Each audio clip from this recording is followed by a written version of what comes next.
क्योंकि आप देख रहे हो ये टेंट, ये साउंड और भी बहुत सारी व्यवस्थाएं, ये भागवत जी एक की नहीं सबकी है। समिति आपकी गांव की है, आपको सहायता करनी है। और मैंने ये माइक बंद करवा दिया, आप चालू करवा रही हूं। श्री राधे, ये माइक क्यों बंद करवा दिया? अब व्यवधान क्यों कथा में, जबकि लाइव कथा चल रही है? क्योंकि ग्रामवासी इस गांव में जो दान दे रहे हैं वो समिति को देख रहे हैं, गांव वालों की। तो ये गांव वालों की प्राइवेट बात थी, मैं क्यों बताती पूरे संसार को। गांव की बात तो गांव में रहनी चाहिए ना। और इसलिए भी बंद करा दिया कि कोई गलती से ये ना सोचे कि दीदी अब दान लेने लगी। दीदी तो केवल कहती कि मेरी झोली में डालो सब भिक्षा, राधे राधे नाम की, मेरी झोली में डालो सब भिक्षा, वो राधे राधे नाम की, राधे राधे नाम की, किशोरी जी के नाम की, मेरी झोली में डालो सब भिक्षा, राधे राधे नाम की। बोलिए राधा रानी की जय। आपको नहीं पता, ये आपकी कथा वेदांत भक्ति चैनल पे लाइव चल रही है और इसे आप कभी भी देख सकते हो, जब चाहो, बाद में भी। अभी भी अपने रिश्तेदारों को फोन करके बताओ कि तुम्हें टीवी में हमें दिखाई दिए कि ना दिए। कैमरा घूमो तो कहां से दिखाई देते थे, तो घूटो घूंघट है। नेक नेक खोल लिया करो, क्योंकि बड़े बूढ़े बहुत अच्छे तुम्हारी तरफ ना देख रहे, आप पता, उन्हें पता है अपने ठाकुर जी के लिए आई है प्रेम में। मर्यादा तो बनी रहे घूंघट की, पर नेक नेक देख लिया करो, ताकि उन्हें पता चल जाए वो बैठी मेरी जीजी मैं बुला रही, मैं भी कथा में जाऊं। क्योंकि प्रेमियों, भगवान के भगत जहां होते हैं वहां भगवान आते हैं। आज चिंता हुई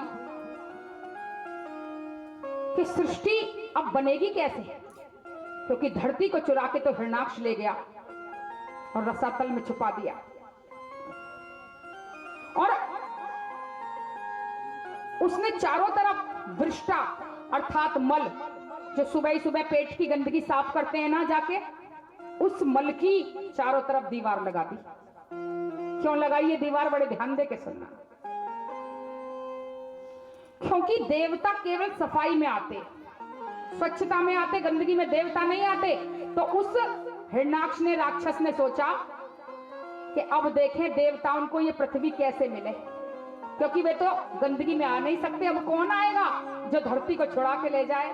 पर ये भूल गया वो हिरणाक्ष कि भगवान हमारी माँ भी है, पिता भी। वो रक्षा करते हैं पिता बनके और माँ बनके। देखो, एक माँ ऐसी होती है जिसको अपने बालक की गंदगी से भी ना घिन आती। हमने कितनी माताओं को देखा, गोदी में लाला को लिटाए और भोजन करती जा रही हैं, और बालक को यदि मलमूत्र त्याग कर रहा है तो उसको रोकती नहीं है, कहती है मेरे बच्चे बस स्वस्थ रहे, उसके पेट में दर्द ना हो जाए। उनको कोई घिन नहीं आती माता, क्योंकि ममता उनकी हर चीज से बड़ी है। ऐसा नहीं है कि उनको खुशबू बदबू का एहसास नहीं, सब होता है। कितनी माता तो, कितनी क्या सभी माता ऐसी होती होंगी, हम तो ये जानते हैं कि बालक को सूखे में लिटा देवे और खुद गीले में पड़ी रहे। मां की ममता बालक से, स्वच्छता से, बालक की खुशी स्वच्छता से ऊपर होती है। तो आज भगवान ने ऐसा रूप धारण कर लिया।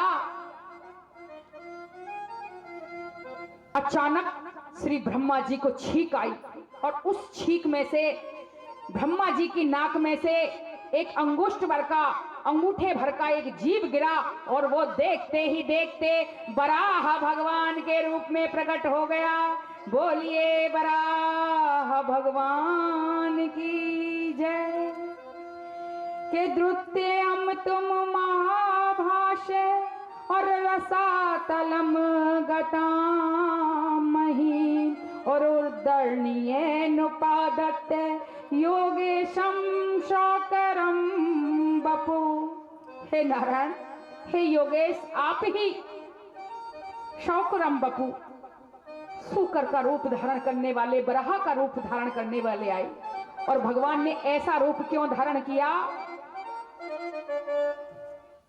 क्योंकि सूकर का तो भोजन ही वृष्टा होता है। बोले तू मुझसे क्या जीतेगा, तू गंदगी का ढेर लगाएगा, मैं बच्चों के लिए, अपने भक्तों के लिए वो रूप धारण करके आ जाऊंगा कि खुद ही जो तू गंदगी बता रहा है वो मेरा भोजन होगा। पर भगवान जिस रूप में आमे पावन है, जब देवताओं ने देखा कि 3 लोक के स्वामी, अरे जिनकी सेवा में सनकादिक ऋषि ठाड़े रहे, आज वो सूकर बन गए अपने भक्तों के लिए, तो प्रार्थना करने लगे, स्तुति करने लगे कि चाहत मन मन मनता और कमल कंता बल बल बलवंता, ये हरे कृष्ण कृष्ण कृष्ण हरे हरे, हरे राम राम राम हरे हरे स्तुति की। और आज अपने गर्दन के बालों को फुलाकर भगवान जब उछलते कूदते उस हिरणाक्ष के यहाँ पहुंचे, तो भगवान ने पहले तो हिरणाक्ष को खूब मौका दिया युद्ध का, क्योंकि भगवान मौका सबको देते, बोले तू अपने पहले दिल की निकाल। और उसके बाद जब देवताओं ने प्रार्थना की तो भगवान ने उसकी गोविंदाय नमो नमः कर दी। बोलिए बराह भगवान की जय। और कहते हैं कि उसी बराह पुराण के आधार पर जब श्री रूप गोस्वामी जी ने दोबारा वृंदावन की खोज करी थी ना, तो बराह पुराण की किताब एक हाथ में ले ली थी और 333 तीर्थ जो ब्रज भूमि में हैं वह सब बराह पुराण में अंकित थे। वो एक हाथ में बराह पुराण रख रहे थे और बताते जा रहे थे, जिसमें अपना केसी घाट जो लाला की लीलाओं के लिए, श्री कृष्ण की लीलाओं के लिए बड़ा प्रचलित है, वह भी था। सारे वो घाट, सारे वो मंदिर जहां भगवान ने लीलाएं करी हैं, ये पहले ही बराह भगवान लिखवा गए थे कि अभी तो इस रूप में आया हूं और आगे फिर दूसरे रूप में आऊंगा।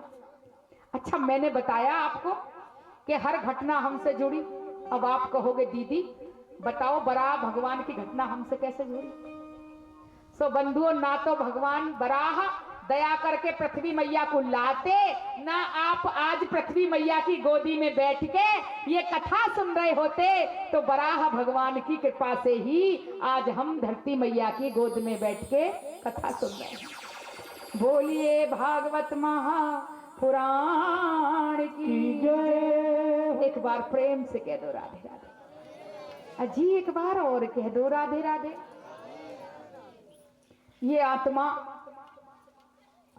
सदा सदा प्रभु के लिए व्याकुल है। कभी भगवान बराह रूप में आते हैं, कभी देखो भागवत जी में 24 अवतारों का वर्णन है, जिसमें कुछ अवतार तो भागवत जी में विस्तार से बताए गए। अब हमारे पास ये कल बारिश का चक्कर और पहले दिन कथा का, आपको पता पहले दिन की कथा कितने बजे शुरू हुई थी यहाँ, क्योंकि 26 जनवरी साउंड वाले भैया भी उपस्थित नहीं थे और भी सब तैयारी थी, तो उस चक्कर में जो समय नहीं मिला तो कथा शॉर्टकट करनी पड़ जाती है। परंतु भागवत जी में भी कुछ अवतार तो विस्तार से बताए गए हैं और कुछ शॉर्ट में ही बताए गए हैं। और भागवत कथा सुनाने का सार क्या है बंधुओं? सार तो है उस हरि की प्राप्ति और इन विकारों का नाश, क्योंकि भगवान अनेक रूपों में हमें बार बार दर्शन देके 2 ही बात समझा रहे हैं। कौन सी 2 बात? बड़े ध्यान देके सुनना। एक तो ये बात कि हे मनुष्य, तेरा भगवान से नाता क्या है, भगवान ने तेरे लिए किया क्या क्या है। जब भगवान बराह आए थे ना बंधुओं, तो ऐसे आए थे धरती को नाक पे उछालते हुए, पूरी को, जैसे कोई बालक फुटबॉल को उछालता हुआ आ रहा हो। और जहां जहां भगवान की गर्दन के बाल गिरे, वहां वहां कुशा नाम की घास उत्पन्न हो गई। और भगवान किसी रूप में भी आमे पावन हूं मैं। आज भी जब सूतक पातक लगते ना, चंद्र ग्रहण इत्यादि, सूर्य ग्रहण इत्यादि होते, सूतक लगते, तो पंडित जी क्या कहते कि यदि जल में कुश की घास डाल ली जाए, कुशा की घास, तो उस पर सूतक का असर नहीं होता। और किसके, ये घास क्या है? ये घास ही भगवान के गर्दन के बाल थे। तो भगवान सर्वांग पावन है, सर्वांग पवित्र है, और ये आत्मा सदा सदा उनके लिए तड़पती रहती है। एक दिन देवहूति मैया, कर्दम जी की पत्नी, कर्दम ऋषि को भगवान ने कहा था कि हे ऋषिवर, मैं आपके यहां आऊंगा बालक के रूप में, कपिल भगवान के रूप में। बोलिए कपिल भगवान की जय। और तब तुम, उसके लिए तुम्हें विवाह करना होगा। तुम्हारे यहां कल मनु और शत्रुपा दोनों राजा रानी अपनी बिटिया को लेके आएंगे देवहूति को। तुम उनकी पत्नी को, बेटी को पत्नी रूप में स्वीकार कर लेना। सो ऐसा ही हुआ। वो अपनी बिटिया को लेके आए, स्वीकार तो कर ली, पर महाराज शर्त रख दी। बोले क्या? कि जब तक पुत्र नहीं होगा तब तक तो मैं रुकूंगा, और जैसे ही बेटा होगा मैं चला जाऊंगा। बोले क्यों?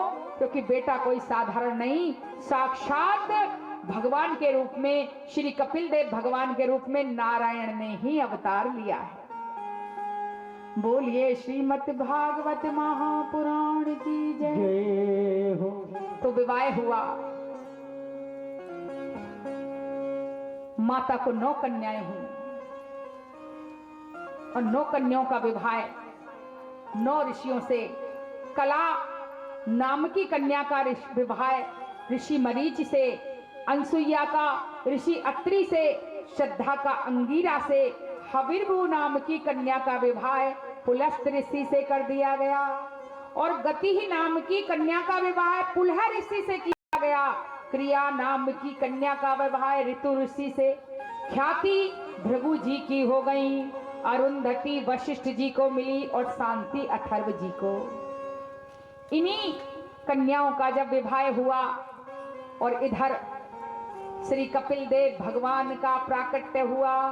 बोलिए श्री कपिल देव भगवान की जय। तो आज कर्दम ऋषि तो मैयाओं कह के चले गए कि अब मुझे आज्ञा दो, अब मैं प्रभु के चरणों में विलीन होना चाहता हूं।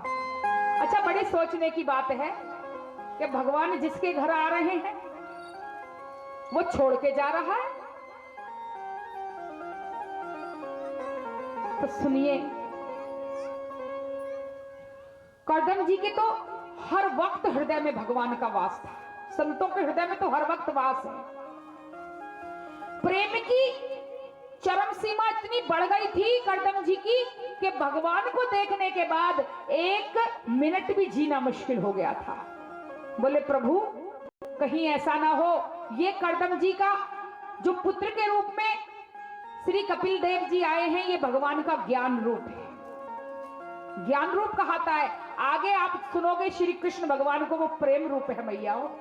बोले तो ज्ञान रूप आया है, कहीं ऐसा ना हो कि प्रेम की सीमा लांघ जाए और मैं भाव विभल हो जाऊं, क्योंकि श्री कपिल देव भगवान को तो सांख्य शास्त्र की रचना करनी है, ध्यान और धारणा का व्याख्यान करना है, और भगवान की देखो कोई और दूसरी कमजोरी नहीं है। भगवान तो केवल प्रेम के हाथ बिकाने हैं। इसलिए मेरे प्रभु की लीलाओं में व्यवधान ना पड़े, इसलिए मैं अब अपनी इस देह को त्याग करता हूं और एकांत में जाके प्रभु की लीला के लिए वो स्वयं प्रभु में ही विलीन हो गए।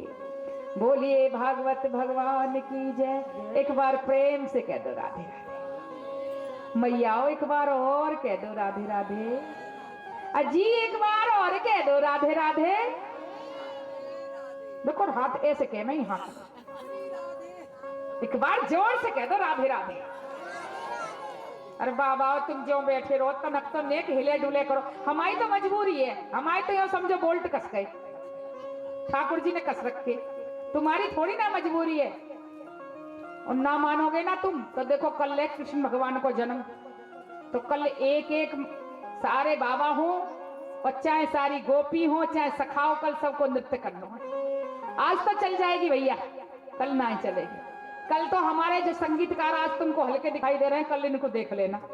ये हम इनके और अपने बल पे नहीं, श्री राधा कृष्ण के चरणों के बल पे कह रहे हैं। बोलिए बाके बिहारी लाल की। तो आज माता श्री कपिल देव भगवान से 3 प्रश्न पूछती है कि भगवान, पहला प्रश्न इंद्रियों को वश में कैसे किया जाए और बंधन किसका है, मुक्ति क्या। बड़े ध्यान देके सुने। तो कहते हैं कि माता,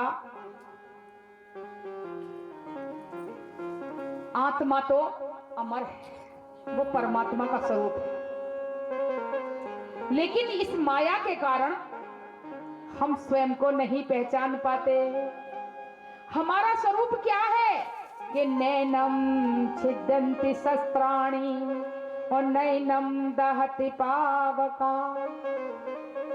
ना हमें आग जला सकती, ना कोई शस्त्रों से काट सकता, कि ना चैनम क्लेदयन्ति आपो और ना शोषति मारुतः। लेकिन फिर भी रात दिन मनुष्य को मृत्यु का भय रहता है। ये भय ही मैया अविद्या है। और ये भय क्या है, क्यों है, बड़े ध्यान देके सुने एक एक बात। क्योंकि ये भय हमारे पाप कर्म है। पाप कर्म क्या करते हैं मैया, हमारे पाप कर्म खुद को पहचानने नहीं देते।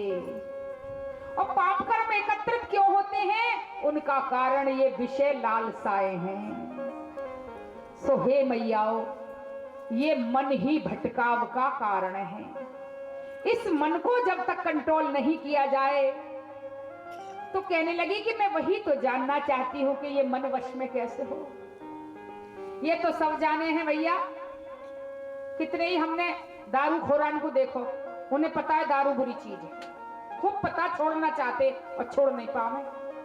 तो संत जन बता रहे हैं कि जैसे घोड़े का बालक होवे छोटा सा, तो शुरू में उछल उछल के जावे तो उसके पैरों को बांध दिया जावे, उसी प्रकार तुम्हारा मन भी ये उछलता कूदता घोड़े का बच्चा है।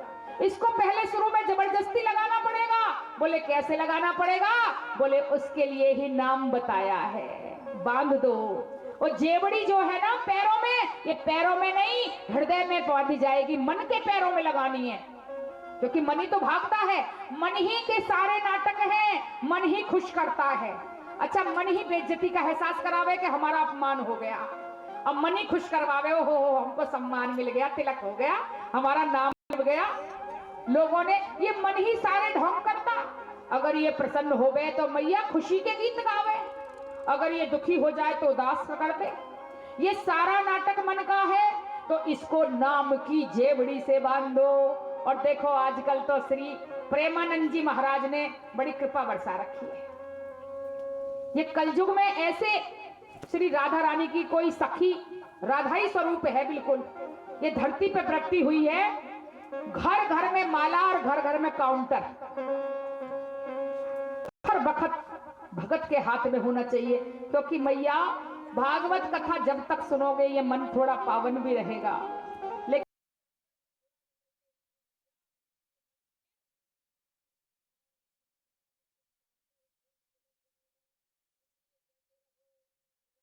राधा राधा राधा राधा राधा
बोले राधा रानी।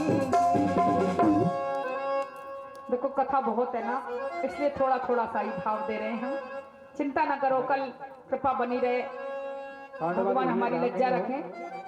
मंच पे आने का कष्ट करें थोड़ा। तो कहते हैं कपिल देव भगवान के देखना इंद्रियों के न घोड़े भगे, और उनमें हरदम ही संयम के कोड़े लगे, कि अपने रथ को सुमार्ग चलाते रहो और कृष्ण गोविंद गोपाल गाते रहो।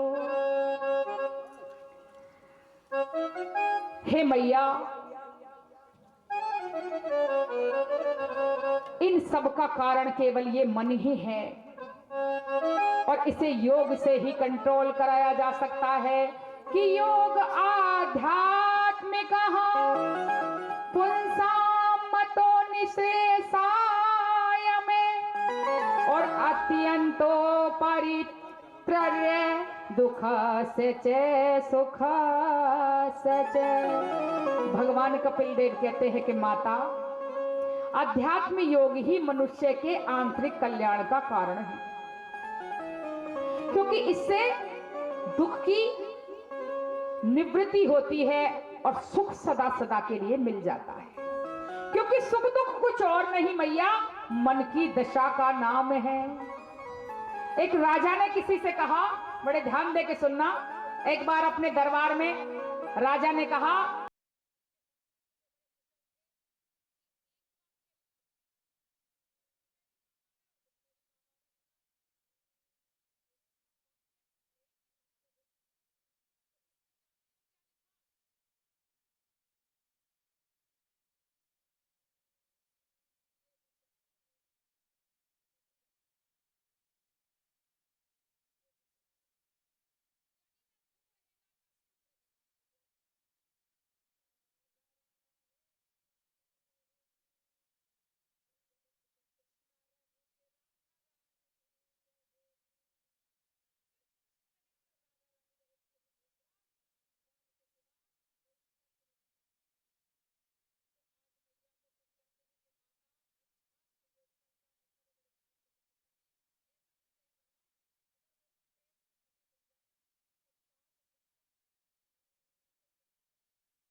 तो कहा कि मध्य मतलब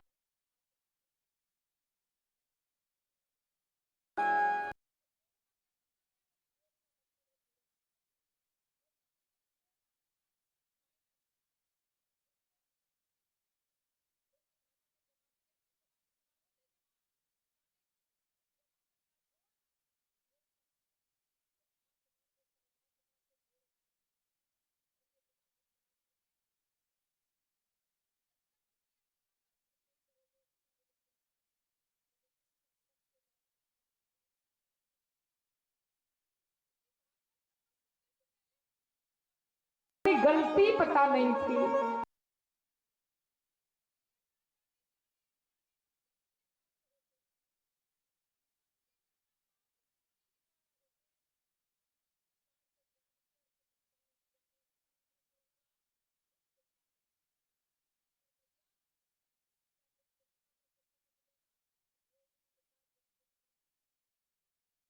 के अंदर गोविंद ही तो विराजित है, और आपने किसी रोते हुए के आंसू पहुंच दिए, किसी को सुख दे दिया, तो समझ लेना भगवान प्रसन्न हो गए, क्योंकि सबके अंदर भगवान ही विराजमान है। भगवान से बढ़ के ना तो कोई था और ना कोई होगा। सो हे मैया, सहनशीलता, दयालुता, क्षमा, ये जो भगवान के गुण हैं, जब तक ये अपने अंदर ना आ जाएं, तब तक समझ लेना कि हमारी आत्मा अभी परमात्मा का हिस्सा नहीं बनी। भगवान से मिलने का क्या मतलब है? बड़े ध्यान दे के सुनो। जब मनुष्य के अंदर भगवान जैसे गुण आने लगे तो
भक्तास त्वाम पर्युपासते और ये चाप्यक्षरमव्यक्तं ते सांग के योग वीतमा। हे प्रभु, इनमें से कौन से भगत आपको पसंद हैं? तो भगवान कहते हैं कि मैया वेश मनो ये माम नित्य युक्ता उपासते श्रद्धया परियोपेतास्ते में युक्ते तमामतः। हे अर्जुन, जो श्रद्धा लगाते हैं वो भक्त मुझे बड़े प्रिय हैं, और जो योग के द्वारा मुझे चारों तरफ खोजते हैं कि ये तो अक्षरम निर्देशम अव्यक्तम पर्युपासते और सर्वत्रगम चिंत्यं च कूटस्थामचलं ध्रुवम। कूटस्थामचलं ध्रुवम, जो अपने मन को ध्रुव के जैसा दृढ़ कर लेते हैं। किसके द्वारा? योग के द्वारा। आपने सुना होगा, कुंभ में ही हमने दर्शन किए। जब हम भागवत कथा करने गए महाकुंभ में, तो हमें दर्शन हुए एक बाबा, 2500 साल हो गई, हाथ ऊंचे करे हुए, और हाथ इतना बढ़ गया कि महाराज वापस लटक के आ गया। और कोई बाबा अपने सीने पे शिला बर्फ की रखवा के तुड़वा रहा, बड़ी बड़ी शिला, और किसी पे कोई असर नहीं। तो बोले उनको भी, जो मुझे श्रद्धा से प्रेम करते हैं, उनकी भी पूजा कम नहीं है, और उनकी भी पूजा कम नहीं है जो ध्रुव जी की तरह है अटल। लेकिन ये जो ध्रुव की तरह अटल है, ये पूजा सबके लिए नहीं है। क्यों? कि क्लेशोधिक तरस्ते साम अव्यक्ता सक्त चेत साम, और अव्यक्ता ही गतिर दुखन देहवद विर्वाप्यते। इसमें क्लेश अधिक है, ये कठिन मार्ग है। तो बोले हे अर्जुन, बड़े ध्यान दे के सुनना, ये आप ही के कल्याण के लिए भगवत गीता का प्रसंग भगवान बता रहे हैं। एक और मार्ग है जो इन दोनों से ऊपर है, वो मार्ग तू मुझसे सुन। उस मार्ग के द्वारा मनुष्य का सहज में कल्याण होता है। कौन सा मार्ग? भगवान खुद भगवत गीता में कह रहे हैं कि ये तू सर्वाणि कर्माणि और मयि सन्न्यस्य मत्पराः अनन्यनैव योगेन मां ध्यायन्ते उपासते। तू सारे सारे कर्मों को मुझे सौंप दे तो तुझे किसी और योग की जरूरत ही नहीं। यानी जो कुछ भी कर मेरा ध्यान करके कर, और ये भाव रख कि करने वाला भी मैं, कराने वाला भी मैं। फिर तू चिंता मत कर, जो ऐसा करता है उसको मैं क्या करता हूं। हे अर्जुन, कि तेसामहं समुद्धर्ता मृत्यु संसार सागरा और भवामि न चिरात पार्थ मय्यावेशित चेतसाम। मैं उसको बहुत ही जल्दी इस संसार सागर से पार कर देता हूं। और अर्जुन ये मत सोचना कि ये ज्ञान जो योगी ज्ञान के बल पे मुझे पाते हैं, ऐसे भगत जो मुझे अपना सर्वस्व सौंप दे उनमें ज्ञान नहीं आता। तो सुन अर्जुन, गीता, भगवत गीता के 9वें अध्याय के 22वें श्लोक में भगवान कहते हैं कि तुम ज्ञान की भी चिंता मत करना, क्योंकि जो भगत मुझे अपना सब कुछ सौंपते हैं उनके साथ क्या होता है कि अनन्यास चिंतयन्तो माम ये जनाः पर्युपासते। जो मुझे अपना सब कुछ सौंप के किसी और योग से नहीं जुड़ते, उन्हें मैं क्या करता हूं कि तेसाम नित्यभियुक्तानां योगक्षेम वयाम्यहम्, उन्हें मैं योगक्षेम खुद प्रदान कर देता हूं। और सुन अर्जुन, तू पापों की भी चिंता मत करना, क्योंकि जो मुझे प्रेम करता है मेरी शरण में आ जाता है। पूरी भक्त गीता सुनाने के बाद में क्या कह रहे हैं भगवान लास्ट में कि सर्वधर्मान परित्यज्य मामेकम शरणं व्रजः। हे अर्जुन, तू सब धर्मों को छोड़ के मेरी शरण में आ जा, क्योंकि अहम त्वा सर्व पापेभ्यो मोक्षयिष्यामि मा शुचः।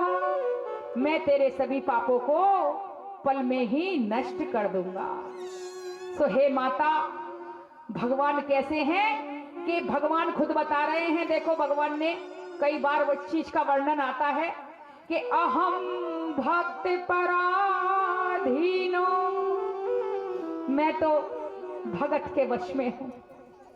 मेरा भगत जिस भाव से मुझे भजता है मैं उस भाव से रीझता हूं, क्योंकि वासुदेव को ना तो कोई ज्ञान से समझ सकता मैया।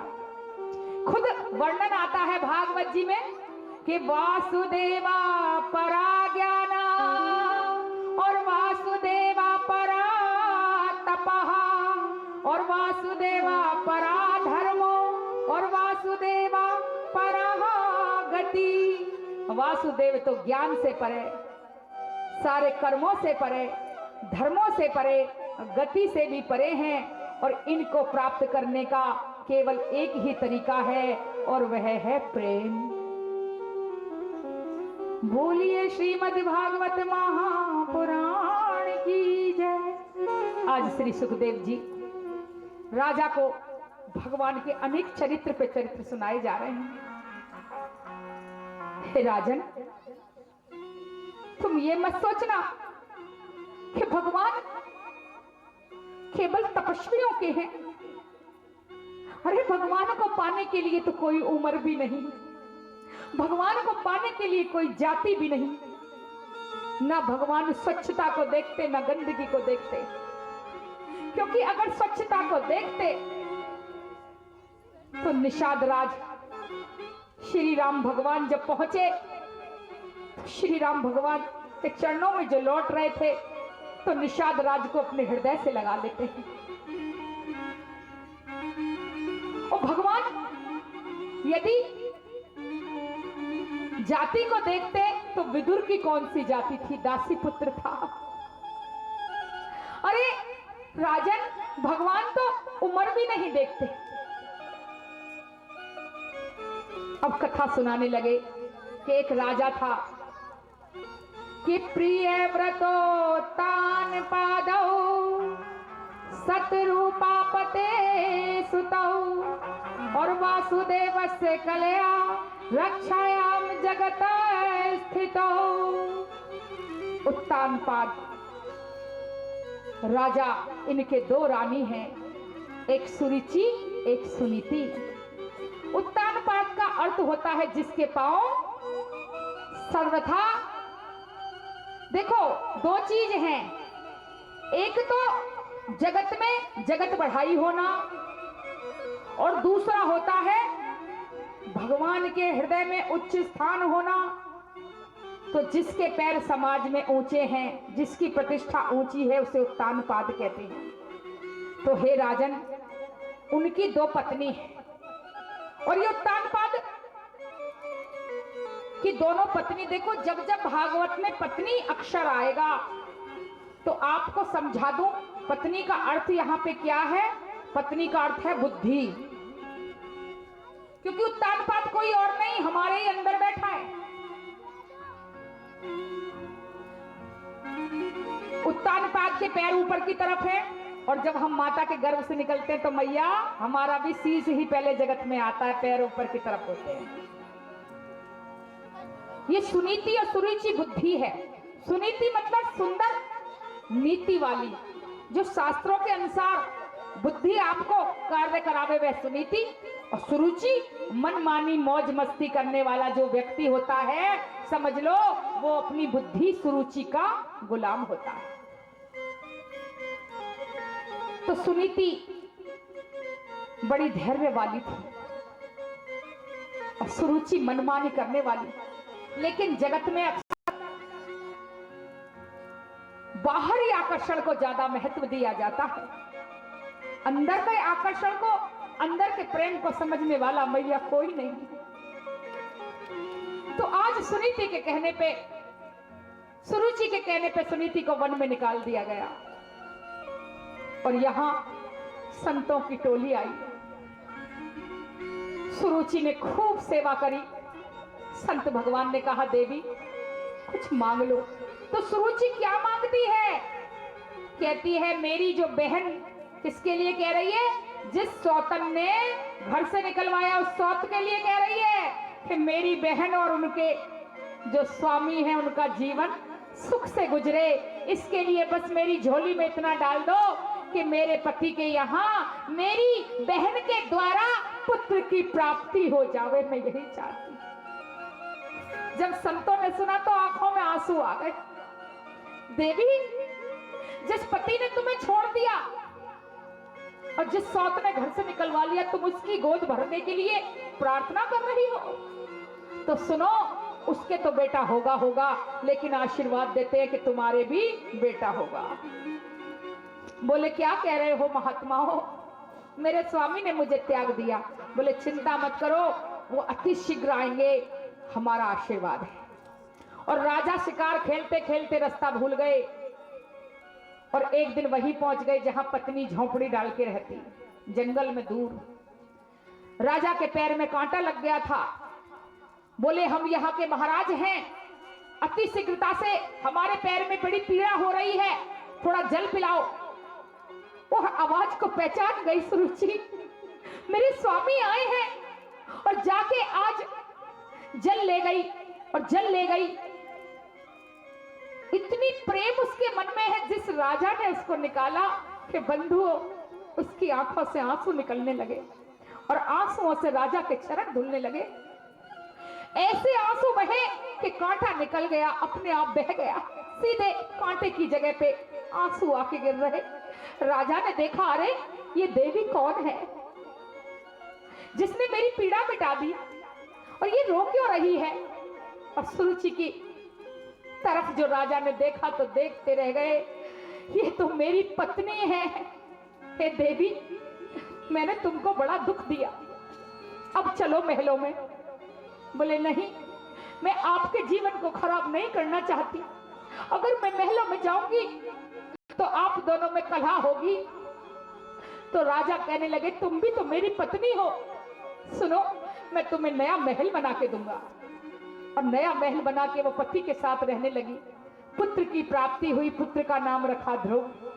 और मैया ध्रुव जब 5 साल के हुए तो एक दिन खेलते खेलते सुरुचि मैया के कक्ष में आ गए, जहां उनके पिता अपने पुत्र उत्तम को खिला रहे थे, जो सुरुचि से उत्पन्न है।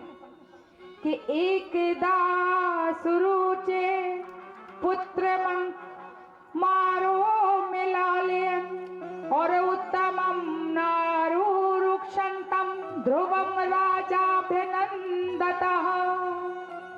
सुरुचि ने देखा कि अरे, जब अपने बेटे को राजा खिला रहे थे और इधर ध्रुव जी आए तो देखा मेरे पिताजी की गोदी में मेरा भैया बैठा है, तो दौड़ के गए और पिता को भी अच्छा लगा कि मेरा ही तो पुत्र है और दोनों बच्चों को गोदी में उठा लिया। इधर माता आई, माता ने ध्रुव जी की बाह पकड़ी, बाह पकड़ के नीचे बिठा दिया और कहा कि सुनो, इतना अधिकार नहीं है तुम्हारी, इतनी औकात नहीं है कि तुम इस गोदी में बैठने लायक हो। अगर इस गोदी में बैठने की लालसा हो ना, क्योंकि ये साधारण गोदी नहीं है, राजा की गोदी है और ये तुम्हें मेरी मर्जी के बिना नहीं बिठा सकते, और तुम्हें बैठने की लालसा हो तो जाओ वन में तपस्या करो और उनसे कहो कि वो तुम्हें सुरुचि की कोख से जन्म दिलवाए। जब तुम मेरी कोख से जन्मोगे ना, तब कहीं जाके ये गोद मिलेगी।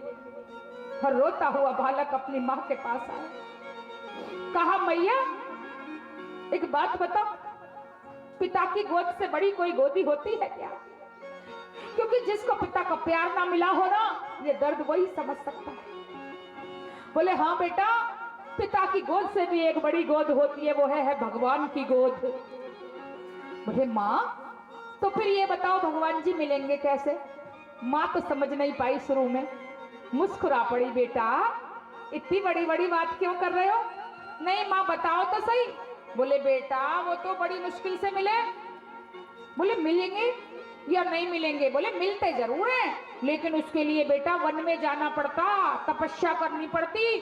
तो बोले मैया मैं वन को जाऊंगा, मुझे आज्ञा दे दो। और बालक की उम्र कितनी है? 5 साल की। जरा से ठंड पड़ गई ना तो आप लोग अपने बच्चों को भागवत कथाओं में नहीं ला रहे। बड़े बड़े मौड़ा मन की मर्जी के राजा है गए, और प्राप्ति किसकी करनी है? बोले सारी कृपा चाहिए, मेरे घर में भी भंडारे भरे, मेरे बहू की भी गोद भरे, तो सब कुछ भगवान ही करे, तुम तो बस मौज करो। बंधुओं, प्रेम एक तरफा नहीं होता, प्रेम दोनों तरफ से किया जाता है। आज ध्रुव जी ने माँ से कहा माँ मैं वन को जा रहा हूं, और सारी बात बताई। तो माता ने देखो कहा बेटा अगर तू सच में दृढ़ निश्चय कर चुका तो मैं तुझे रोकूंगी नहीं, क्योंकि भगवान की राह में जाने वाले को कभी रोका नहीं करते। लेकिन एक प्रार्थना है मेरे लाल, तू जाने से पहले अपनी माता सुरुचि के चरणों को पूजता जाना। सोचने की बात है, जिस सौतन ने बेटे को धक्का देके निकाला हो, आज कलयुग की कोई होती ना तो लड़ने पहुंचती। बोले मैं देखूंगी, मेरा अधिकार नहीं है। और भगवान किसको मिले? अपना अधिकार मांगने वाले को नहीं मिले। अपना सर्वस्व जो दूसरों पे नौछावर कर दे और सदा दूसरों को सम्मान दे, भगवान सदा उसी को मिलते हैं। तो आज कहा कि इनके पाम पूजते जाना, और बेटा आज्ञाकारी था, पाम पूजे, क्योंकि मैया, और बड़े प्रेम से कह के गए कि मैया मोको आशीर्वाद दे दो कि मैं जाऊं और मोको भगवान मिल जावे। उसी वक्त दिल हिल गया था सुरुचि का, क्या ये सच में जा रहा है? और बालक चल दिया। इधर बालक गया और उधर नारद जी ने सोचा कि मेरे भगवान का भगत चल दिया, मुझे रोकना चाहिए। अरे वहां तो जंगली जानवर होंगे, ये 5 साल का बच्चा है, ये तो जानता ही नहीं वहां की मुसीबतों को। और जाके कहने लगे नारायण नारायण। बालक कहाँ चले? बोले मैं भगवान की खोज में चला। सो तो बहुत अच्छी बात है, नारायण नारायण, लेकिन ये बताओ वहां कुछ खाने को नहीं मिलेगा? तुम्हें माता कितनी बार भोजन कराती है? तो कहने लगे कि 7-8 बार। छोटे बच्चे तो मैया कई बार खावे। बोले वहां कुछ भी नहीं मिलेगा। तो बड़े प्रेम से कहती हैं कि जब दांत नहीं तब दूध दिया। भगवान ने जब मेरे दांत नहीं थे तब माँ की छाती में दूध दे दिया, और अब दांत दिए हैं तो कछु और भी देंगे। नारद जी ने देखा, रे धन्य है तो कहने लगे बेटा वहां जंगली जानवर तुझे खा जाएंगे, शेर, चीते, बगर्रा, कैसे कैसे भयानक, अरे सांप, बड़े बड़े विषखपरे, गोह इत्यादि तेरे ऊपर से डोलेंगे, तुझे खा जाएंगे। तो क्या कहता है बालक, मेरी मैया कहती है हे ऋषिवर कि सब में भगवान है, और भगवान यदि शेर चीते के रूप में मुझे खाएंगे तो मैं खुद को धन्य समझूंगा कि लो दीनानाथ ने मेरा भोग लगा लिया। अब तो नारद जी का हृदय द्रवित हो गया, कितना पक्का बालक है। बोले फिर भी तुझे भगवान नहीं मिल सकते। बोले क्यों? क्योंकि तूने गुरु दीक्षा नहीं ली। कि गुरु बिन भव निधि तरही न कोई,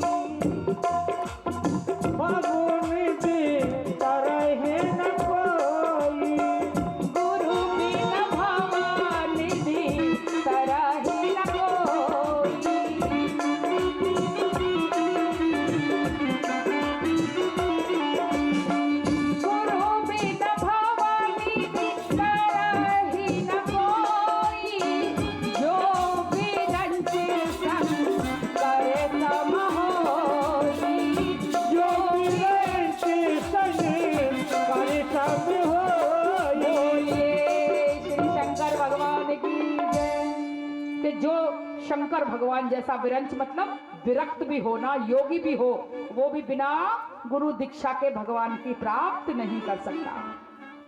तो नारद जी के तब तक उन ध्रुव जी महाराज जी ने पाम पकड़ लिए। बोले महाराज एक बात बताओ,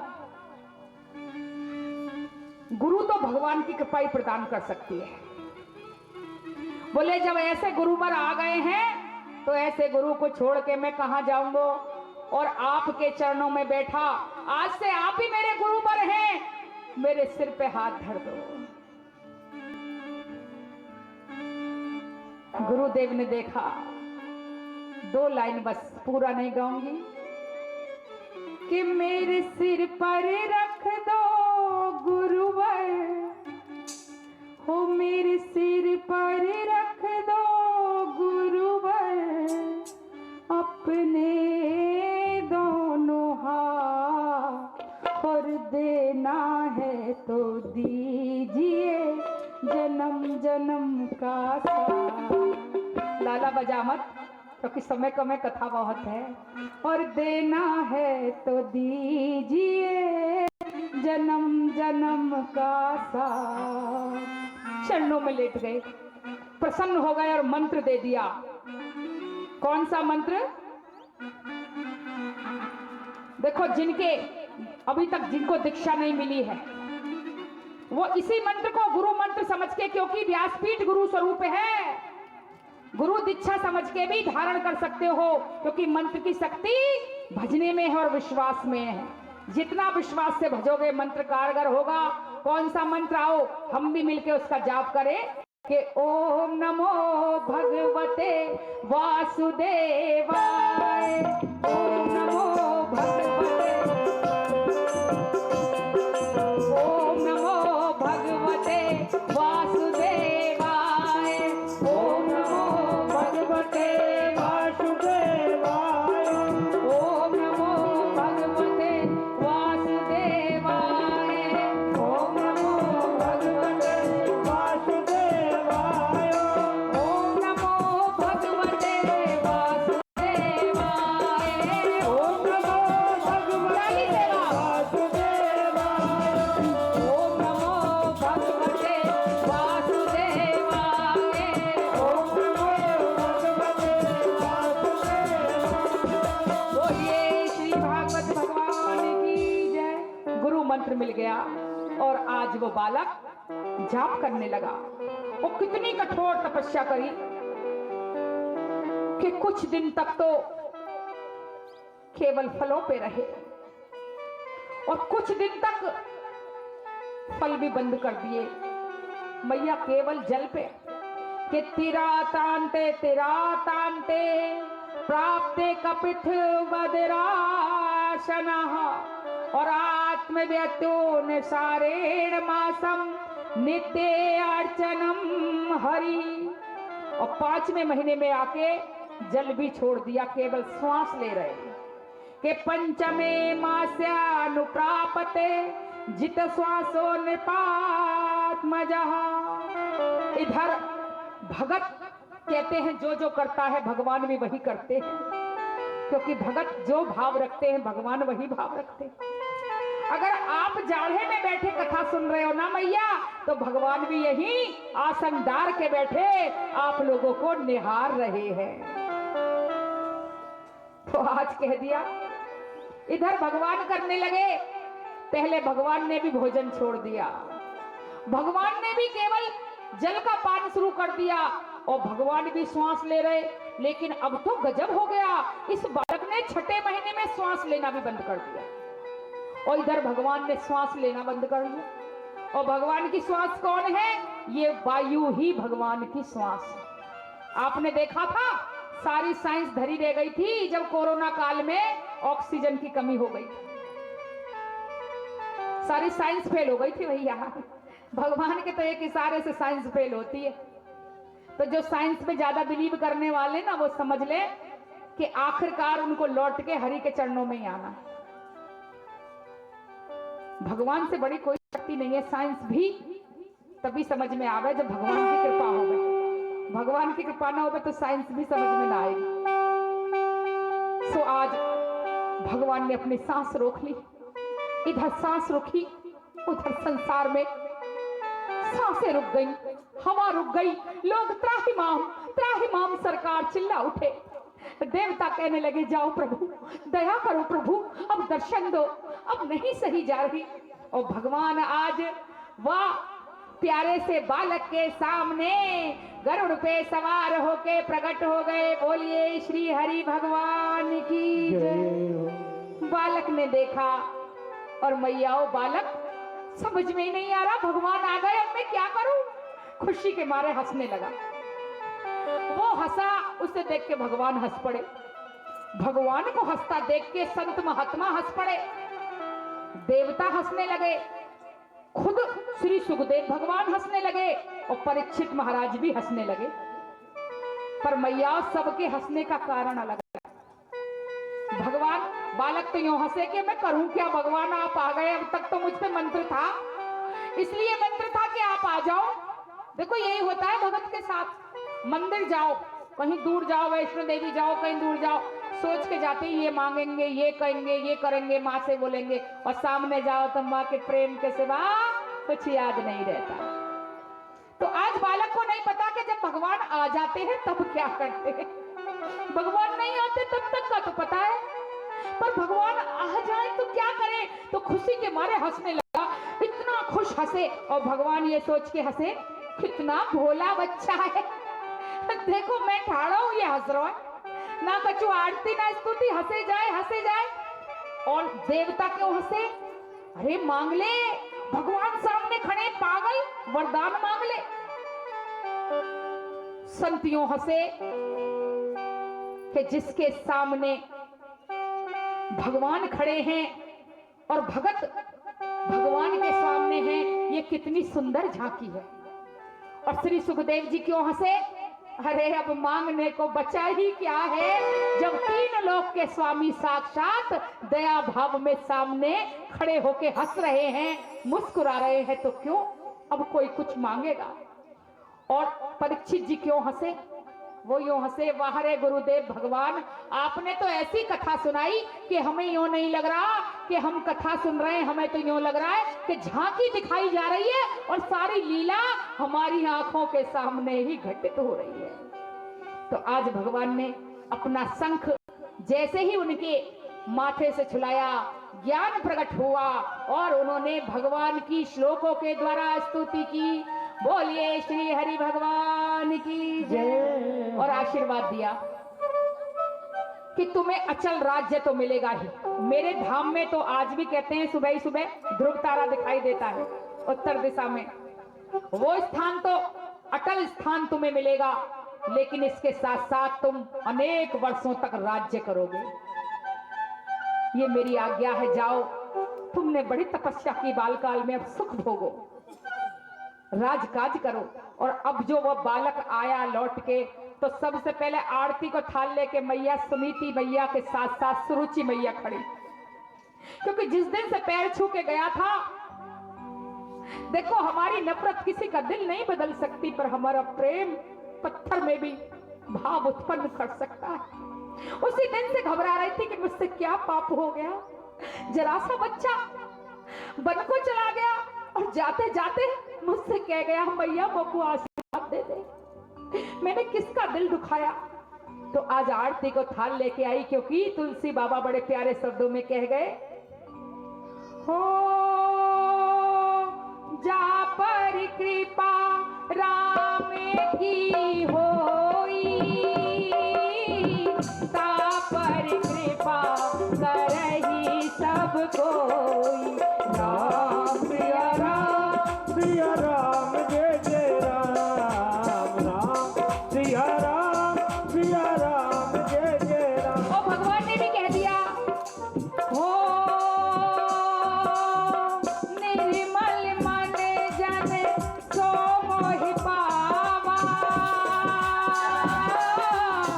मोहे कपट छल छिद्र न भावा।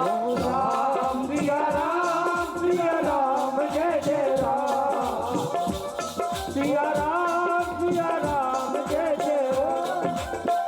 बोलिए श्री बाबी बिहारी। तो आज श्री सुखदेव भगवान सुना रहे हैं कि राजन, भगवान ने अनेक रूप लिए, एक बार प्रेम से कह दो राधे राधे। भाई बड़े आलकस खोर हो, कसम से दारी के हो तुम, ना ऐसे सुधरो। मुझे ब्रिजवारों का नैया बुलाना ही पड़ेगा। जब तक तुम्हारी सपने में आके आज ना सतावे ना, तब तक दारी की तुम ना मानो। अरे जोश से कह दो राधे राधे। बोलिए श्री लाडली सरकार की जय। देखो कथा के तो आज इतने प्रसंग, क्या क्या बताऊं। ध्रुव जी पे कथा पहुंच गई, जबकि आज ही के दिन तीसरे ही दिन माता सती का प्रसंग, जड़ भरत जी की कथा, मेन कथा बता रही हूं आपको। और नारायण नारायण कह के तरने वाले अजामिल भक्त की कथा, ये सब आज ही के प्रसंग हैं। और मौका मिल जाए तो नरकों का वर्णन भी, लेकिन समय अभाव है। फिर भी मैं आपको, कथा तो आपने सबने सुनी है, अजामिल की कथा का तो सार सब जानते हैं कि नाम से ही तर गया, लेकिन सती प्रसंग पे जरा चर्चा करना चाहूं, क्योंकि माई के स्थान पे माता का प्रसंग, भोले का प्रसंग सुनना बहुत जरूरी है। देखो बंधुओं, यह कथा जो सती प्रसंग की है, सती मैया कौन से युग में हुई? सतयुग में। सतयुग में हुई ना महाराज? देखो बड़े बुजुर्गों ने हामी भर दी। अच्छा, श्री राम भगवान कौन से युग में हुए? त्रेता युग में। अब दोनों युगों में इतना अंतर, तो अभी श्री राम भगवान आए ही नहीं है, तो सती मैया परीक्षा लेने कैसे पहुंच गई? क्योंकि बाद में तो मैया पार्वती रूप में आ गई, सती तो रही नहीं। सती जी की तो लीला हो नहीं सकती, पार्वती जी की होती तो समझ में आती, पर ये सती मैया की लीला है। अब प्रसंग आता है तो क्या श्री तुलसी बाबा ने गलत लिख दी? नहीं नहीं नहीं नहीं नहीं नहीं, तुलसी बाबा तो गलत लिख ही नहीं सकते, क्योंकि वह साक्षात कृपा पात्र है भगवान के। तो बोले फिर ये क्या परम रहस्य है, जरा समझा के बताओ। सुनो भक्तों, श्री शंकर भगवान परम रसिया हैं राम कथा के, और वह सतयुग में ही राम कथा सुन रहे हैं। वह कथा जो अभी हुई नहीं है, होने वाली है, भविष्य में होगी, वो कथा सुन रहे हैं।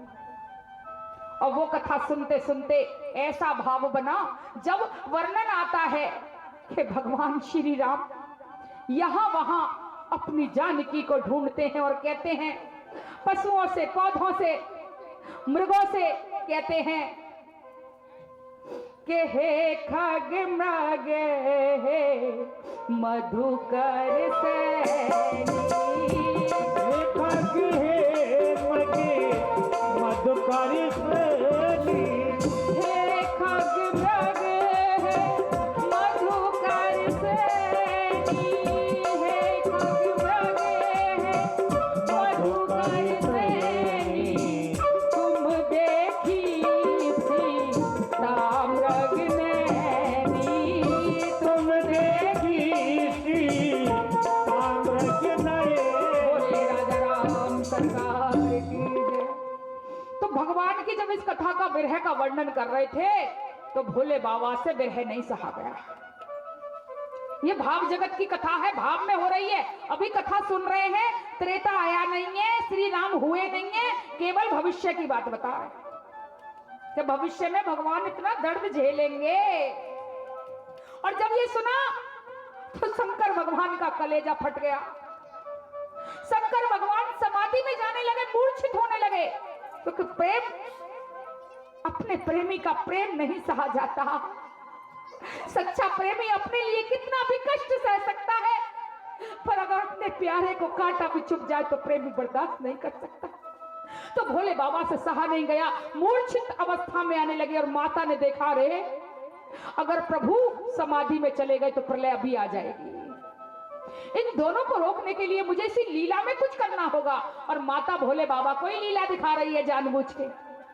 क्या दिखा रही है कि स्वयं उनको धीरज देने के लिए माता परीक्षा लेने का बहाना करके श्री राम भगवान से कहती हैं, जाती से मिलने। और श्री राम एक ही पल में, क्योंकि जानकी जी का रूप लेके गई थी गौरा मैया यानी सती मैया, और एक ही पल में पहचान गए और माता से बोले कि माता भोले बाबा कहाँ है।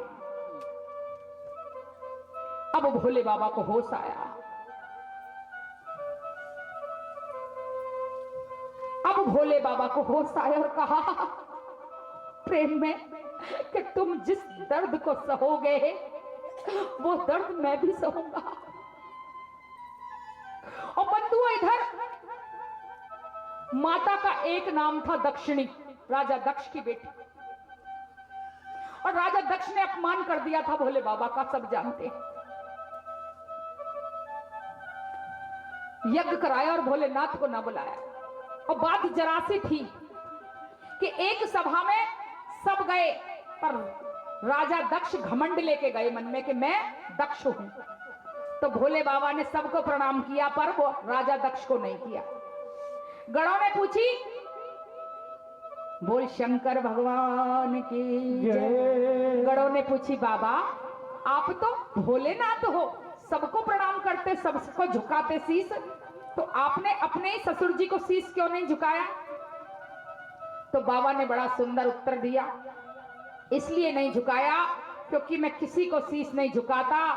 जो अंदर बैठे हुए श्री राम हैं मैं उनको प्रणाम करता हूं, और उस वक्त उनके हृदय में मुझको मेरे राम नजर नहीं आए, क्योंकि राम वहां नहीं होते जहां अभिमान होता है। राजा के हृदय में उस वक्त अभिमान था, और इसी बात पे राजा ने भोले बाबा का अपमान कर दिया। सबको आसन दिया, सबको बुलाया, निमंत्रण दिया, पर यज्ञ में भोलेनाथ को नहीं बुलाया। तो माता जगत जननी ने जानबूझ के जिद करी, मुझे जाना है अपने पिताजी के यहाँ। इसलिए नहीं जिद करी बंधुओं, बड़े ध्यान दे के सुनना।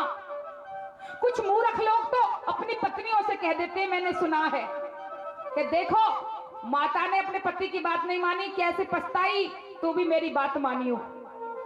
अरे देवी देवताओं को बख्शो, इतने बड़े हम और आप नहीं हो गए कि साधारण बातों में देवी देवताओं के उदाहरण दें। सच्चाई ये नहीं थी। अगर आप देवी भागवत कभी मौका मिला ना कहने का और आपने करवाई, तो वहां माता मणिपुर की महारानी की लीला सुन लेना। भागवत जी में, देवी भागवत में जो लोग पढ़ते हैं, जो जानते हैं, उन्हें पता होगा कि भोले बाबा को और विष्णु जी को और ब्रह्मा जी को माता ने बालक बना दिया। स्वयं कोई नहीं पहचान पा रहे, और वो जगत जननी इतनी बावरी हो जाएगी कि श्री राम को ही ना पहचानेगी। योग शक्ति स्वयं है, वो उन्हें नहीं पहचानेगी ऐसा नहीं था। भाव जगत की कथा है, मैया ने भाव जगत में लीला करी और उसके बाद सती क्यों हुई? क्योंकि मैया तो खुद इस शरीर का नाश कर देना चाहती थी, क्योंकि उनका नाम था दक्षिणी और वो दक्षिणी बन के अब और नहीं जीना चाहती थी। जिस दक्ष ने मेरे पति का अपमान कर दिया, उस दक्ष की बेटी आज स्वयं राजा दक्ष का ही यज्ञ भस्म करवा देगी, खंडित करवा देगी और अपने पति को गौरव दिलाएगी। मेरी मैया सती अपने पति को गौरव दिलाने वाली है। अज्ञानता में कभी ये कोई उदाहरण ना दे कि माता सती ने कुछ गलत किया। मां को समझ क्या रखा है? आज माता गई, जानते थे बाबा भी कि ये मानेगी नहीं।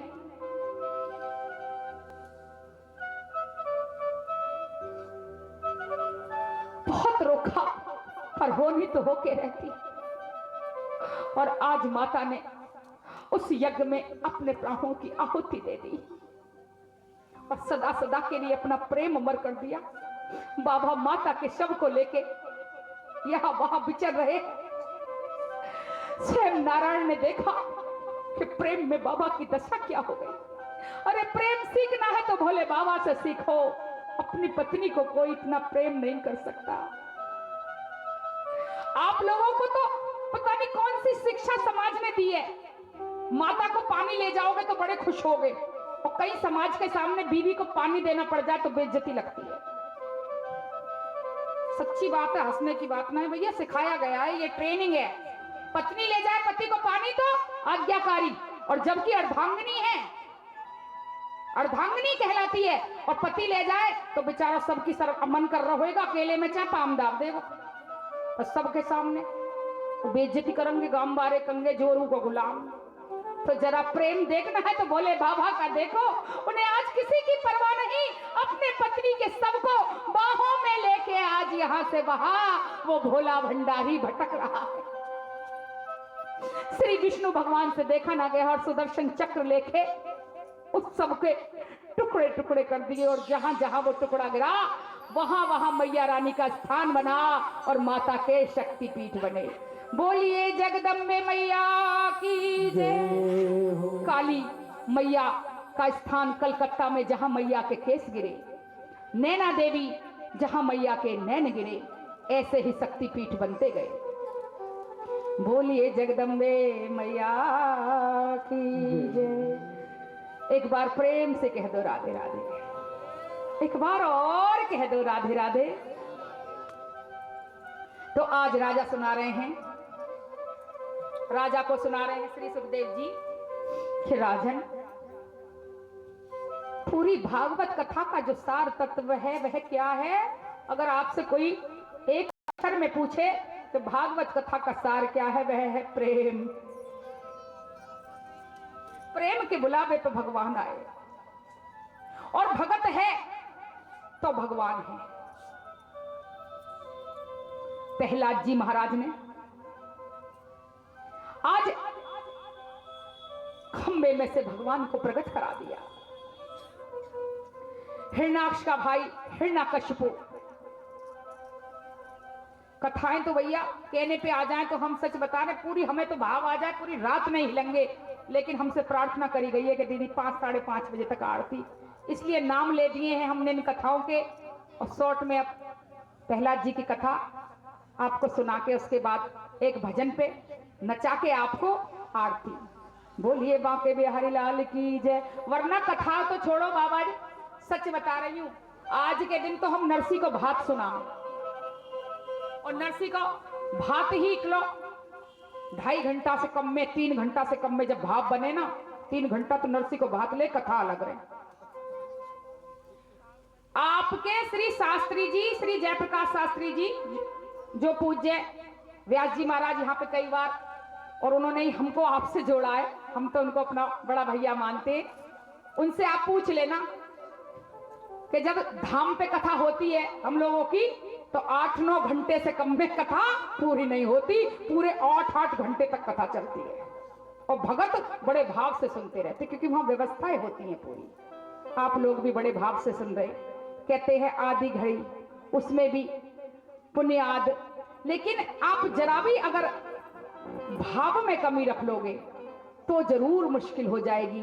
पर भाव से यदि आपने आधी घड़ी भी दे दी तो भी भगवान आपका कल्याण करेंगे। तो आज प्रहलाद जी महाराज से पूछा हिरण्यकशिपु ने, क्योंकि प्रहलाद जी महाराज को गुरु जी के आश्रम में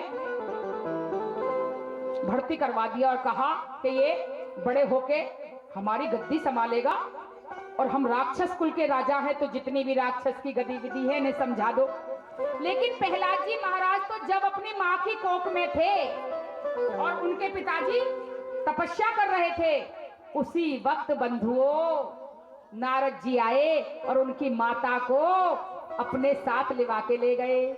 और इधर प्रहलाद जी का जन्म हो रहा था और उधर सब भगत गुणगान कर रहे थे कि नारायण नारायण नारायण नारायण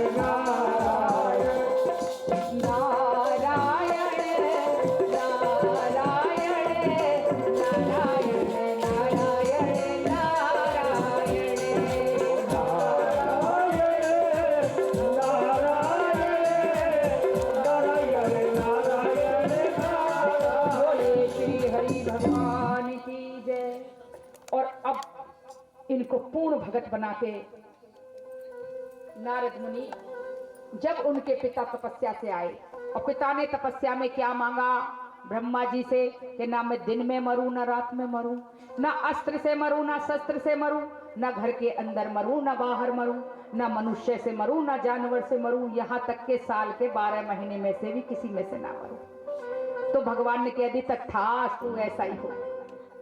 तो भगवान के पास तो हर चीज का इलाज है। तो आज इधर प्रहलाद जी गुरुदेव के यहाँ है और उधर राजा पहुंचे पता करने कि मेरे बेटा ने क्या शिक्षा ली है। तो कहने लगे श्री प्रहलाद जी महाराज, पिता ने पूछा बेटा क्या सीखा, तो कहते हैं बड़े ध्यान दे के सुनना कि तत्साधु मन्ये सुरवर्य देहिनाम, और सदा समुद्विग्न धियाम सद्ग्रहा, और हित्वात्मा पातम ग्रह मंदकूपम वनम गतो यदरिमाशयेत्। हे पिताश्री, मेरे हिसाब से तो ये घर और गृहस्थी एक अंधे कुएं के समान है। बड़े ध्यान देके सुनना। और जब आपकी वृद्ध अवस्था आ जाए तो इस कुएं से निकल के आपको वन में तपस्या करने के लिए चले जाना चाहिए। राजा को बड़ा आश्चर्य हुआ, बोले अरे ये तो धन का और वैभव का आनंद का लूटने वाला होना चाहिए, क्योंकि इसको राजा बनना है और ये तो हमें ही साधु बनाने पे तुला है। तो पिता ने कहा ठीक ठीक बता तूने क्या सीखा। तो बोले सुनो पिताजी, अब ठीक ठीक सुनना चाहो तो सुनो कि श्रवण कीर्तनम विष्णु और स्मरण पाद सेवनम और अर्चनम वंदनम दास्य सख्य मात निवेदनम। बोलिए श्री हरि भगवान की जय। श्री विष्णु भगवान का अर्चन करो, पूजा करो। राजा को क्रोध आया और बंधुओं कह दिया कि इसको उठा के तत्काल अभी पहाड़ से फेंक दिया जाए। और जानते हो कितनी उम्र है? जैसे ये छोटा सा बच्चा बैठा है ना, आगे 5 साल का बच्चा, 4-5 साल, 5 साल की अवस्था, और 5 साल की अवस्था में बंधुओं पहाड़ से फेंकवा दिया गया। उनके जो साथ के साथी थे वो रोने लगे, प्रहलाद तुझे फेंक रहे हैं मेरे मित्र। तो बोले मुझे चिंता नहीं है, क्योंकि असली पिता तो जगत पिता है। देखना मेरा बाल विवाह का नहीं हो सकता जब तक मेरे परमेश्वर न चाहे। जब भगवान ने देखा कि भगत का इतना भरोसा है तो वो वृक्ष का रूप रख के खड़े हो गए। और बंधुओं, सबको तो वृक्ष नजर आ रहा है, किसको? वो भी केवल सखाओं को। राजा के दूत तो फेंक के चले गए धक्का मार के, बोले अब तो बच ही नहीं सकता, इतनी गहरी खाई है। और इधर दीनानाथ ने अपना पीतांबर फैला दिया और वृक्ष बन के उस पीतांबर में लपेट के वृक्ष के रूप में भगवान खड़े हो गए। सभी सखाओं को वृक्ष नजर आया और उतार के लिए आए अपने सखा को। फिर राजा को पता चला कि वो भी जीवित है, तो कहा कि इस बार अपनी आंखों के सामने हाथी से कुचलवा दो। और छोटे से बालक को हाथी से कुचलवाने के लिए हाथी को लेके आए, बिगड़ैल हाथी। पर उन्होंने हाथी को प्रणाम किया और उसके कान में गजेंद्र मोक्ष की कथा सुना दी कि किस प्रकार एक हाथी के लिए भगवान अपने सिंहासन को छोड़ के चले आए। और बंधुओं, क्या हुआ कि हाथी तो भगवान के प्रेम में खो गया और मारने की बजाय उनको प्रणाम करने लगा। और जितने भी सैनिक थे, हाथी उनकी तरफ झपटा, सभी सैनिक वहां से भयभीत होकर भागने लगे। फिर राजा की बहन होलिका, उसने कहा भैया चिंता मत करो, मेरे पास एक ऐसा दुशाला है जिसमें आग नहीं लगती, मैं उसको ओढ़ के बैठ जाऊंगी और ये बालक जल जाएगा, इसे गोद में ले लूंगी। सबको बुलाया गया, होली जलाई गई। होलिका ने दुशाला ओढ़ा और बालक जाप करता रहा कि ओम नमो भगवते वासुदेवाय, ओम नमो भगवते वासुदेवाय, ओम नमो भगवते वासुदेवाय, ओम नमो भगवते वासुदेवाय, ओम नमो भगवते वासुदेवाय, ओम नमो भगवते वासुदेवाय, ओम नमो भगवते वासुदेवाय, ओम नमो भगवते वासुदेवाय। और क्या हुआ? इधर हवा चली, वो दुशाला भगवान ने होलिका से छीना और उसमें प्रहलाद को लपेट लिया। ओम नमो भगवते वासुदेवाय, ओम नमो भगवते वासुदेवाय, ओम नमो भगवते वासुदेवाय, ओम नमो भगवते वासुदेवाय। बोले श्री हरि भगवान की जय। सबने देखा, उस जलती हुई लकड़ी को हटा के देखें। राजा सोच रहा था कि मेरी बहन बची होगी इस दुशाले में। राजा उस दुशाले में लपटी हुई बहन समझ के उनको उतार के लाया। और राजा ने जैसे ही दुशाला खींचा तो क्या देखता है कि बहन तो जल के राख हो गई और भक्त प्रहलाद वहां पे सुरक्षित खड़े हैं। बोलिए भक्त वत्सल भगवान की जय। राजा को क्रोध आया, राजा ने अब तलवार निकाल ली, बोले आज इसका अंत करके रहूंगा। और कहा कहां है तेरा विष्णु, मुझे दिखा। तो भक्त प्रहलाद कहता है पिताजी वे तो कड़कड़ में है, वे कहां नहीं है, चारों तरफ वे है। बोले सामने एक जलता हुआ खंबा, उसमें अग्नि धधक रही। बोले इतना गर्म हो रहा था, बोले इसमें तेरा हरि है? बोले निश्चित इसमें भी मेरे हरि होंगे। बोले जा जा देख, वो तुझे प्रेम से बुला रहा है, बाहें फैला के कह रहा है कि आ बेटा मुझसे गले लग जा, मैं भी तो देखूं। और जैसे ही ये सुना प्रहलाद ने तो मन में प्रेम आ गया, अरे मेरे भगवान मुझे बुला रहे, मेरे भगवान बुला रहे। और दौड़ के बाहें फैला के जैसे ही खंबे की तरफ बढ़ा, भगवान का सिंहासन डोल उठा, खंबे में प्रकट हो गए, खंबा फटा और नरसिंह भगवान प्रकट हो गए। बोलिए नरसिंह भगवान की जय।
इनको तो केवल भगत ही मना सकता है कि प्रेम के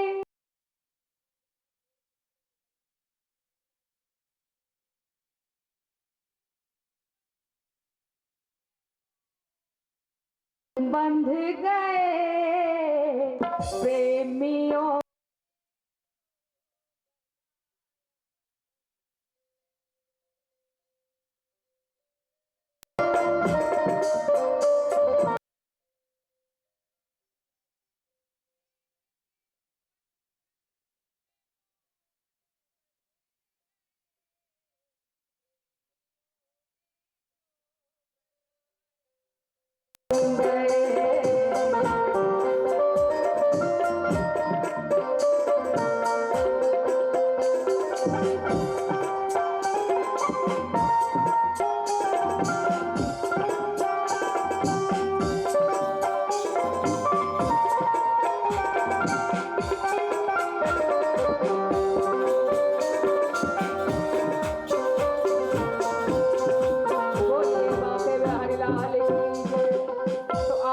नहीं गा रहे, मौका लगा तो कल सुना देंगे। तो आज भगवान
जो भी और चीज होती है गोपाल जी की, मच्छरदानी, सोफा, श्रृंगार के सामान, माखन, मिश्री, लड्डू, पेड़ा, भोग, क्योंकि भगवान सबके प्रेम के भूखे और भाव से, क्योंकि कल कथा देखो भाव से होगी और थोड़े जल्दी आवे।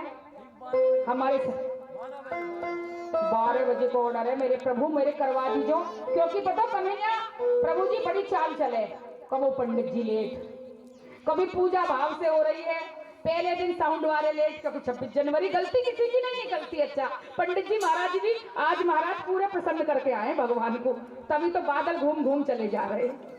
आज इन्होंने अपनी ड्यूटी बढ़िया निभा दी, क्योंकि भगवान प्रेम के भूखे। तो प्रभु की जैसी इच्छा होगी वैसे फिर भी 12 से लेके 5:30 6 बजे तक कथा चलेगी। कल 6 बजे तक का मैया टाइम लेके आना, क्योंकि 2 दिन तो कथा 6 बजे तक चलनी ही है, 12 से 6। तो आइए एक भाव भरा नृत्य भरा सॉन्ग, उसके बाद भजन, उसके बाद में आरती।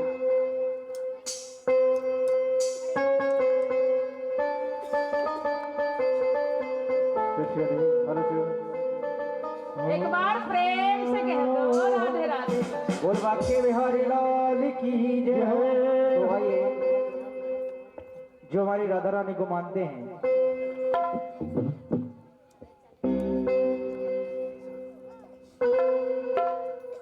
अरे मैया कन्हैया की शिकायत क्या कहूँ, नटखट की बसुरिया गगरिया होनी दी मोरी रे, गगरिया होनी दी मेरी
को राधा रानी को मानते हैं तो मैं दो नाम बताकर जितनी माता बहने बैठी है अपने दो नाम बताकर सुन लो। ओ अरे मैया कन्हैया की, अरे मैया कन्हैया की शिकायत क्या करूं नट कट की कगरिया और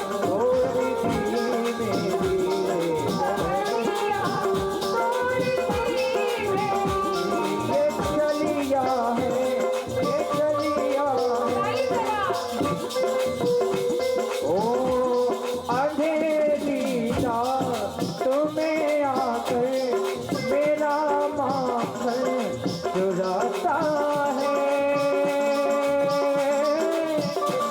मेरा माखन चुराता है। अंधेरिया तुम्हें आकर मेरा माखन चुराता है, मेरा माखन चुराता है। मैं लड़ती हूँ अकड़ती हूँ, मैं लड़ती हूँ अकड़ती हूँ, मुझे आंखें दिखाता है बटोकिया थोड़ी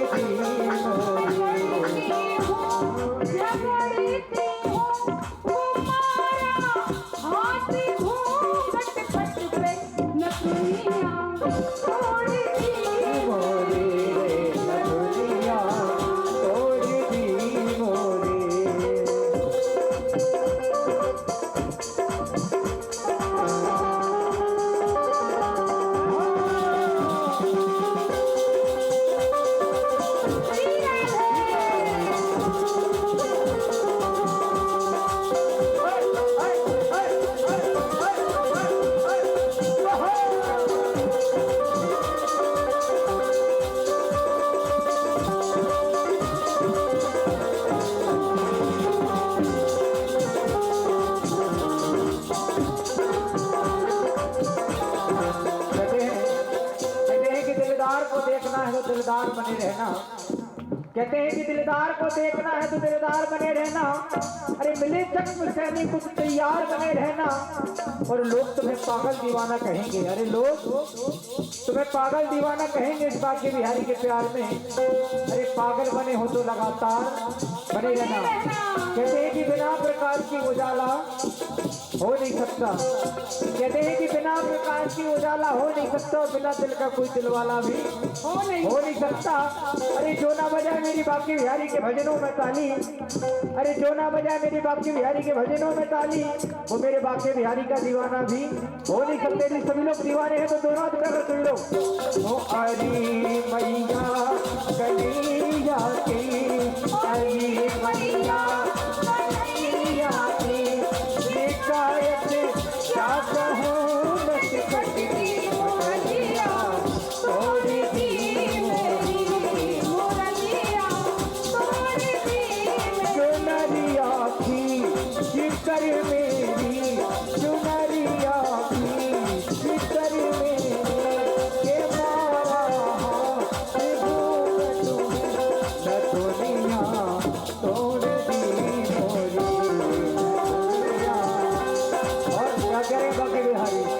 हंसा कर मुझे दो बातों में, हंसा कर मुझे दो बातों में, मुझे घर पे बुलाता है, मुझे घर पे बुलाती है। अगर इनकार करूँ मैया, अगर इनकार करूँ मैया, बुलाना लेके आता है शिकायत ले आती मैया रे, शिकायत ले आती मैया। हरी मैया कन्हैया की, हरी मैया कन्हैया की शरारत क्या कहूँ नट खट की बसुरिया बसुरिया। सभी खड़े हो जाओ भैया, अभी मजा ना आओ, आनंद ना आओ, खड़े हो जाओ सभी। श्री राधे। कौन कौन चाहे कन्हैया आ जाए कि मैंने मोहन को बुलाया है, वो आता होगा, वो आता होगा, वो आता होगा, वो आता होगा, वो आता होगा, वो आता होगा, वो आता होगा, वो मेरे मोहन को बुलाया। भैया तेरे बुलावे में ना आएगा, आज सुन ले, पहले लाडली जी बुलाऊंगी तभी आवेगा। वो मैंने मोहन को बुलाया है, वो आता होगा, वो आता होगा,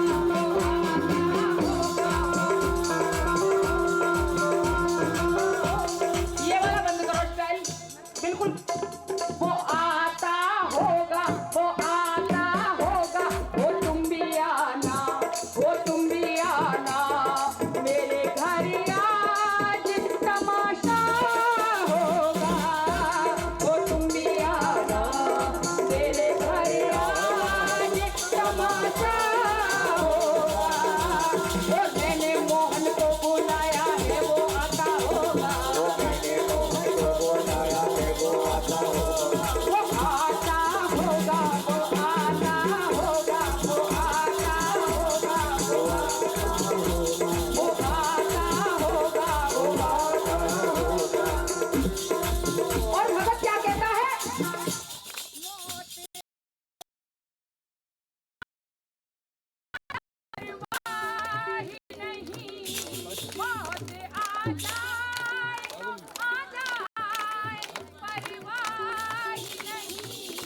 और वो भी तो आएगा जो मेरा मसीहा होगा, वो भी तो आएगा जो मेरा मसीहा होगा।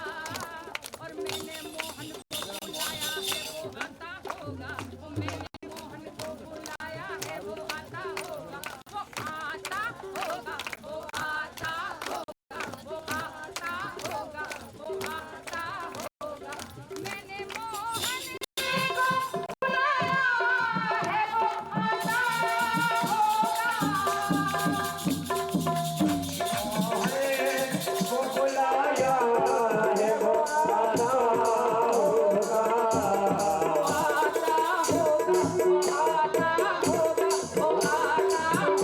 वो तुम भी आना, वो तुम भी आना मेरे घर आज तमाशा होगा, वो तुम भी आना मेरे घर आज तमाशा होगा।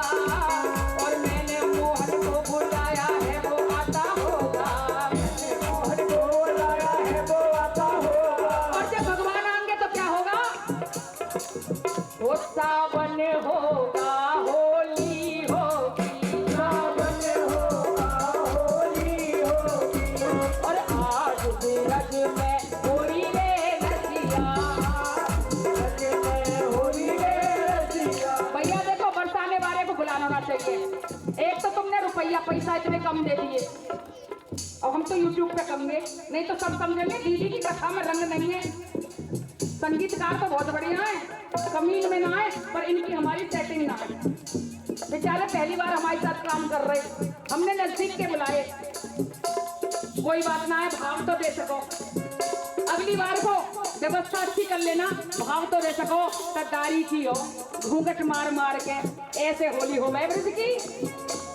और आज भी रज में होली रे रसिया, आज भी रज में होली रे रसिया, और आज भी रज में होली रे रसिया, आज भी रज में होली रे रसिया, और होरी होरी होरी मारे जोरी रे रसिया। होली होली होली होली रे रसिया। बाबा देखो, सखीन के बिना जब तक तुम्हारो ही लहंगा ना घूमे ना, इंगे को आ जाओ मैं दोनों को बुला रही, दोनों को। देखो यह कथा में कोई बहू बेटी और ससुर ना हो गए, सब गोपी हैं। और आज भी रज में होली रे रसिया, रज में होली रे रसिया, और होरी होरी होरी मारे जोरी रे रसिया,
होरी होरी पर छोरी रे रसिया होरी होरी होरी पर छोरी रे रसिया हो होरी है हो होरी है ओ नंदगांव का छोरा है मस्ताने की छोरी है हो होरी है ओ आज बेरज में होरी रे रसिया आज बेरज में होरी रे रसिया राधे राधे राधे राधे राधे राधे राधे हाथ भागे राधे राधे ओ राधे राधे राधे राधे राधे राधे राधे राधे राधे राधे राधे राधे राधे राधे ओ राधे राधे राधे राधे राधे राधे राधे राधे राधे राधे राधे राधे राधे ओ राधे राधे राधे राधे राधे राधे राधे राधे राधे राधे ओ राधे राधे राधे राधे राधे राधे राधे राधे राधे राधे राधे राधे राधे राधे ओ राधे जय जय श्री राधे श्याम। आरती के लिए भैया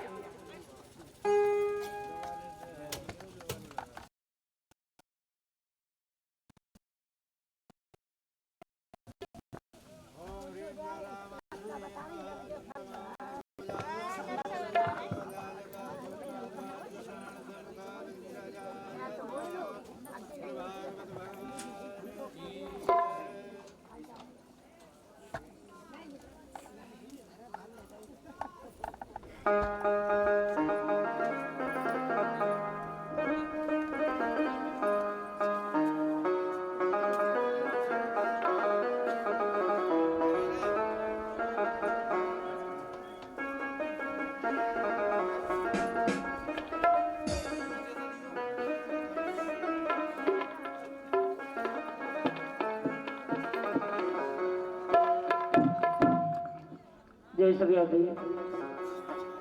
क्षमा तेरी आरती कन्हैया तेरी आरती सारा संसार करेगा हाथ जोड़ के।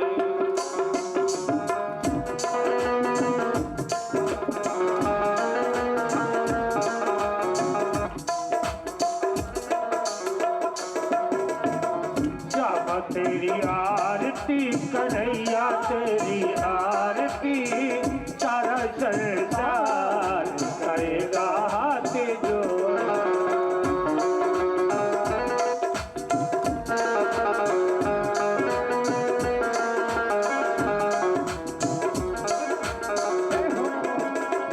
सिर पर सोहना मुकुट विराजे गल में जलती माला साजे। सिर पर सोहना मुकुट विराजे गल में जलती माला साजे और फूलन के हार और फूलन के हार करेगा हाथ जोड़।